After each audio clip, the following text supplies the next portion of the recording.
Didn't I just finish painting a World Eaters Khorne model? And yet here we are again, doing it all over?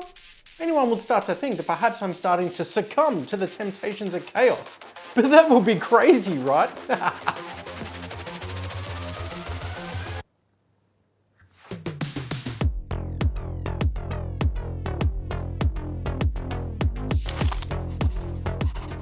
Today we are kit bashing and painting a World Eaters Chaos Lord riding this thing, which is apparently a Juggernaut, whatever that means. But why we are painting this model is probably more important right now. If you had somehow forgotten, then yes, this is the latest installment in the VIP Painting Commission series. The series where every second month we host a painting program in the Discord, and then at the end we spin the wheel of torment, and if it lands on your name, then we shower you with gifts. I'd argue that the highlight of these gifts is this part, where you get to name a model and I will buy it, paint it, and post it in that box of goodies for you. Congrats to our latest winner, No Name, who has requested that we paint this model in the classic 30k World Eaters Horus Heresy scheme. Throughout the video, you'll get to see each of the Discord member painted models from this month's VIP program, but how about we dive straight into building our model. Today we will be making the model unique for us. The majority of the parts will come from this kit, however I have a handful of extras to help mix it up. This is a great kit for spare parts, reason being that they give us 2 different posing options to pick from, and the rest we can pop into our bits boxes for future creative conversions. I like this bounding aggressive pose, and I think it will pair well with the base idea that I have. No Name is currently collecting a World Eaters army that this model will fall into, and he's put a lot of work into the force with squads of Terminators, Forge Fiends, Exalted, and everything else Khorne. He's asked that this Lord riding the Juggernaut look unique and have most of his armour removed.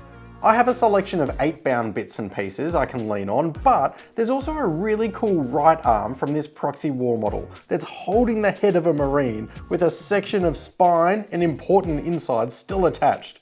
That's suitably disgusting. Disgusting!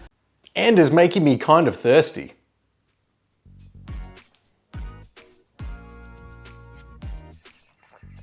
Smooth. The right arm doesn't connect smoothly, but this isn't much of a concern as I'll hide that connection point beneath a plate of armour.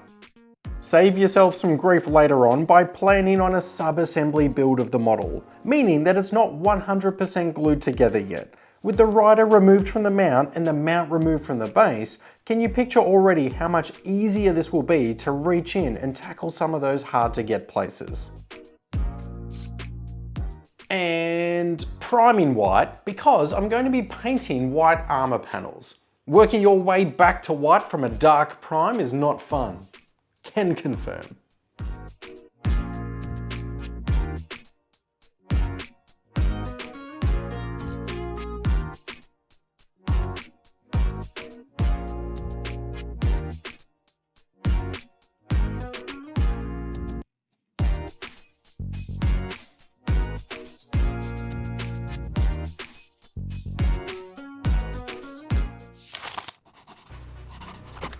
The armour. My theory here is that the colour shouldn't be pristine white, but instead a little grimy. Glowing angelic white might be a little out of place when I have rusty metallics and blood spray accompanying it. So I'm applying a base coat of off-white on the panels, and my next goal is to apply some shadows or at least a colour gradient. Fun fact, off-white was also my nickname in high school. Now, if I was to apply a wash over the whole armour panel, it will darken the whole lot and will leave it like a coffee-stained lazy appearance.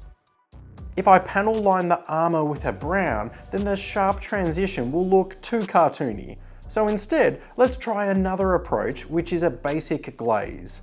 I'm testing out a couple of different brown shades, and once I have one that I'm happy with, I'm thinning this down. I saw someone test the opacity on their fingernail, and now I do this every time. I want it to be really weak, so weak that I can barely see a colour change as I paint my nail. Dragging the brush in the direction of the recessed area so that when I lift, the majority of the paint is being left in that area. If it's too faint on the model, good. This means we have lots of control. We let it dry, then we repeat the process and paint from a little further down the gradient line and lift again. And this is how we can build a nice smooth gradient. I do want the panel lines where it will join the trim to be darker, so I'm going to pick out a darker brown wash and sharply paint into those areas. The brightest white that I have is now my highlight, because if I started with this as my base, then I'd have no ability to get brighter. So with my painting of white, I like to keep the brightest still in reserve for these highlights. There's more weathering to come, however I'll paint my accent colours first and then double back. A brown base coat is going down first because the technique I'm using next, yeah, you've probably seen this a couple of times before on the channel. I'm going to start sponging, which will leave some of the base coat showing beneath and will hopefully act as a grimy look. No Name has asked for the classic 30k Horus Heresy era scheme for this model to match his World Eaters army, so here come the blues. I've put all that work into the white panels, so now I need to be careful and make sure that the sponging doesn't stray outside the lines. Rather than trying to force the sponge into a narrow gap, I switch out to the improved accuracy of a brush and jab jab jab the paint where I'd like it to continue the stipple effect. You'll have seen in these videos that I add the paints that I'm using up here in the corner as I go. I'm using Army Painter Warpaint Fanatics, but please let me stress to you that each time you see a painting video online, you don't need to brand and colour match exactly what you are seeing. This was a trap I found myself falling into when I was a new painter. Try using what you have and don't limit yourself to one brand, as each have their strengths in different areas. But Mike, why do you keep using them then? That's a good question. I'm not sponsored, so I'm free to explore as I please. I've found myself in a really comfortable groove using the Army Painter paints at the moment, for probably the last year or so actually.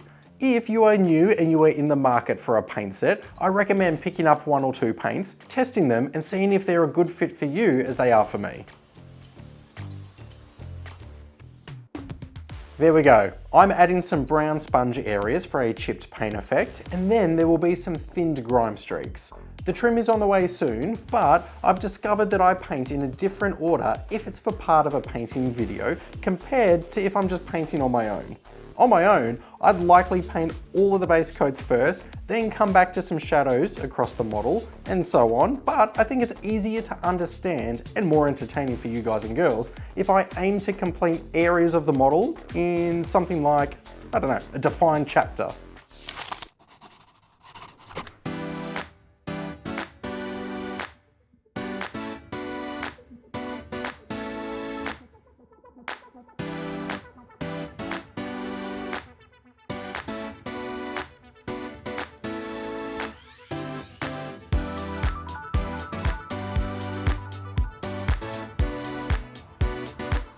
The model looks a bit patchy and weird, but in my head I can start to see how it's going to turn out and I'm getting pretty excited. But I want you to see what I'm seeing, so now I'll start basing and blocking out all of those metallic areas so that you'll see the overall scheme that I'm angling towards. If you are going to apply a wash to a model, pause for a second and take a look at the colour and give some thought to what that colour will do to the model's appearance. Black wash, that will be a cleaner and tidier look. Brown, this introduces some dirt. Your chainmail hasn't been washed in a while. A drab green, Nurgle cursed armour. My Death Guard would love that. I base coated all of the armour trim in brown, which is a tip that I was given, and yes, it adds a little more time, but gold and brass paints apply and look so much nicer with a brown base. Making these videos does wonders for my own painting because I naturally grabbed a couple of bright golds for a trim similar to how I painted the Lord of Skulls for Vidar, but I realised that this needs to match No Name's army. No Name's battle line troops have this darker gold look, but his Angron has more of a weathered brass feel to it. So I think for our Chaos Lord, he should be angling towards the inspiration of Angron. It looks a little tame, but this is where I can liven it up with that choice of wash. A warm skin shade will have a reddy tone in it, and once dry, I can add even more blue to the model in the form of a blue patina on the brass. There are specific hobby products and technical paints out there, but I can achieve a look that I'm really happy with a 1-to-1 mix of a teal blue with thinner. Yeah, check this out. We are in business. So far the model is just white, blue and some metallics, but I'm eager to keep going. Trying to make an unpainted model turn dirty and weathered, but then still look neat and tidy is such an absurd way to spend my time. Yet, here we are.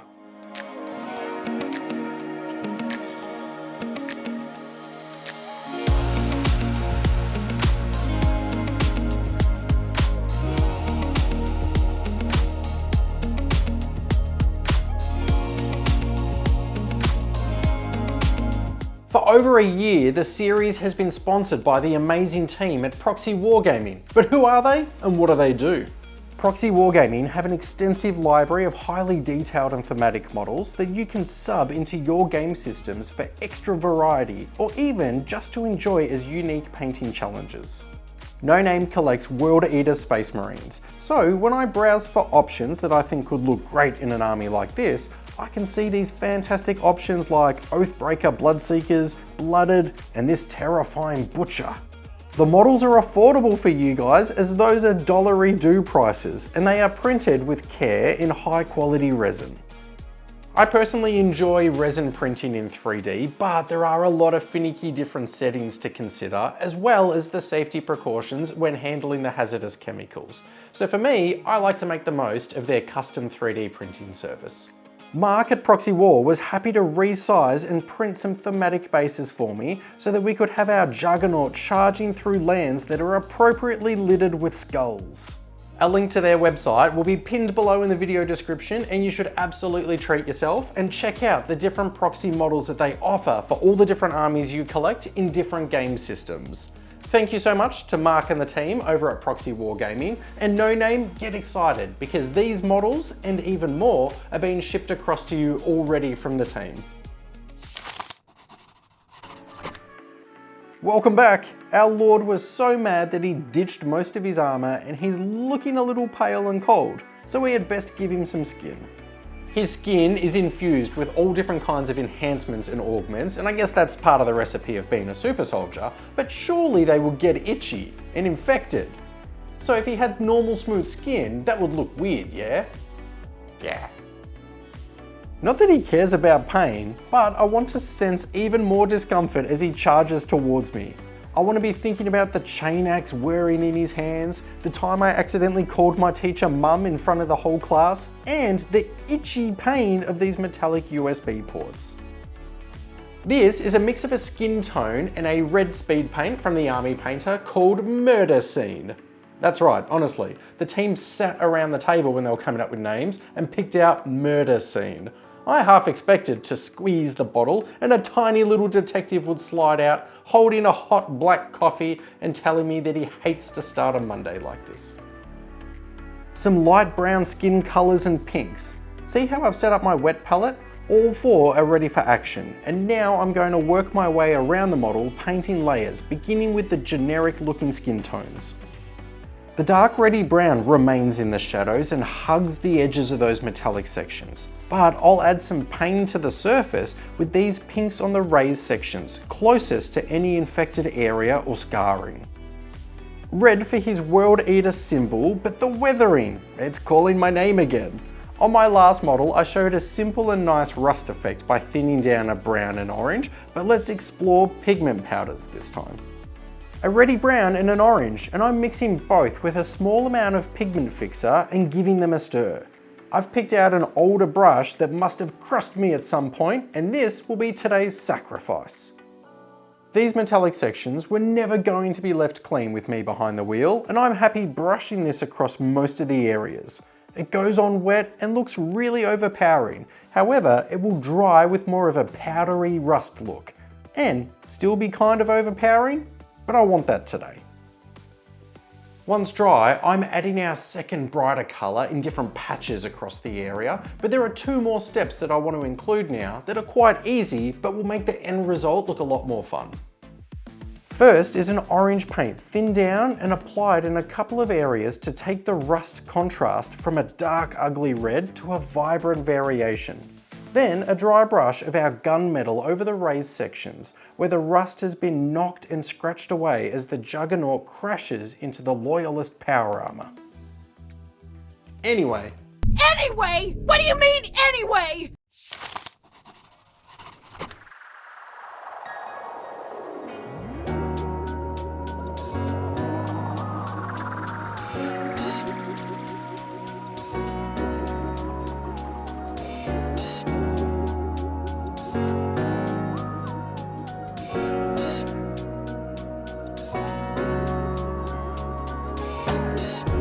Remember that pretty base that I mentioned earlier? Let's do it. Now, when I'm painting a base, I usually just start by phoning it in with a handful of different colors that I'm mushing together around the area, because let's be honest people, you're not here to see me paint rocks, so I'm just dry brushing some stuff over the top as well. A few tufts of grass to indicate that life is trying to find a way, even in this absolute hellscape. And speaking of beauty trying to find a way, people often stop me in the street and ask me, Mike, how can we give you our money?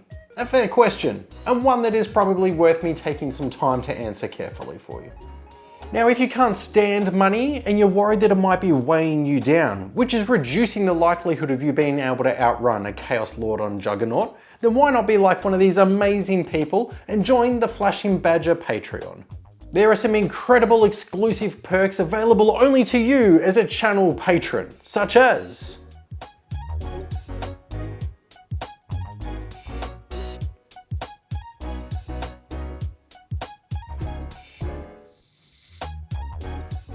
a special shout out to Samuel, Scott and DeJour, who have all become channel Patreon members since we last hung out. Am I saying that right? DeJour, DeGior, DeGior, DeGaia, Joel, DeJour. It's as little as $1 a month and is currently your gateway to joining painting programs just like this one.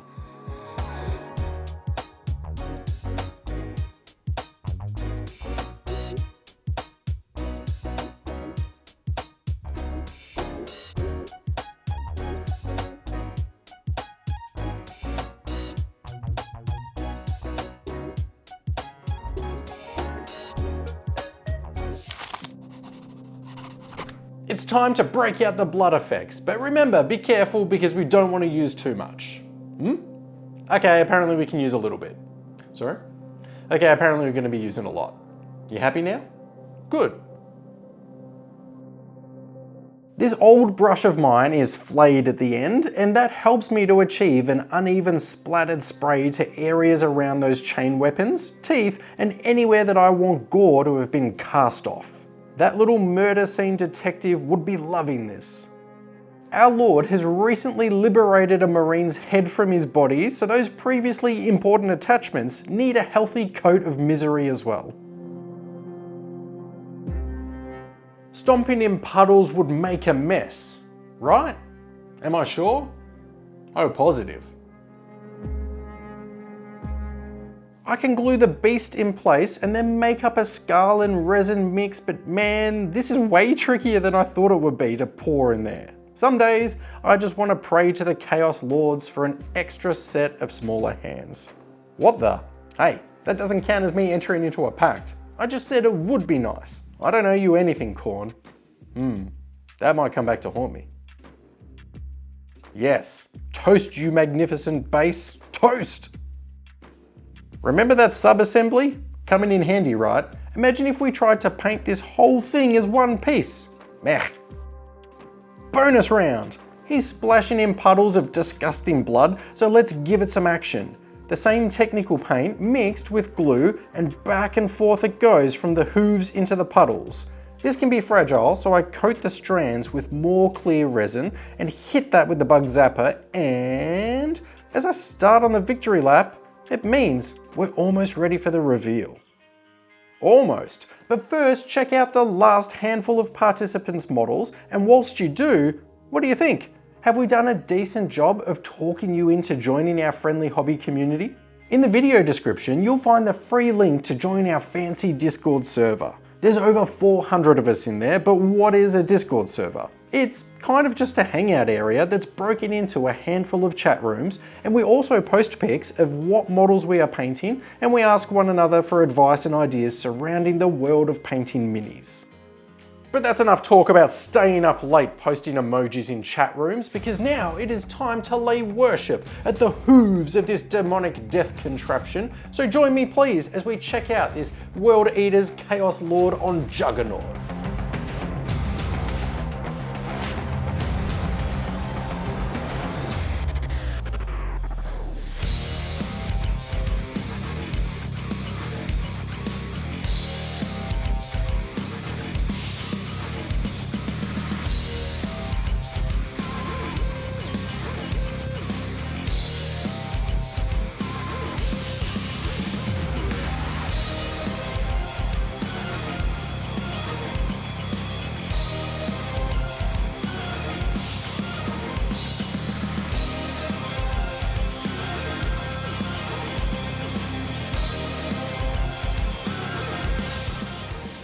Am I missing anything? Probably. Thank you so much to everyone that took part in this series, because honestly it brings me so much joy to make these videos and to show off your amazing painted models. You've made it this far through the video, which means that you could be in the market for even more entertainment from the team at Flashing Badger. And if that is the case, then why not check out our role-playing game podcast, which is available on all your favorite audio streaming platforms. There we play different single shot game systems, and of course, yes, we play Warhammer 40k, of course we do. Thank you so much, and now get out of here because I need to get started on the next painting video. Whatever that could be.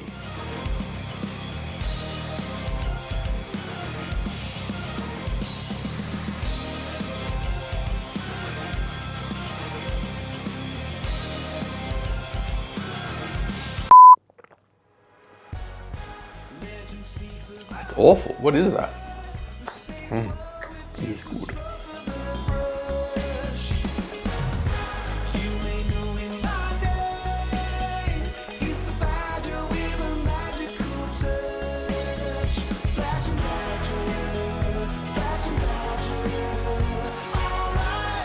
Flashing Badger.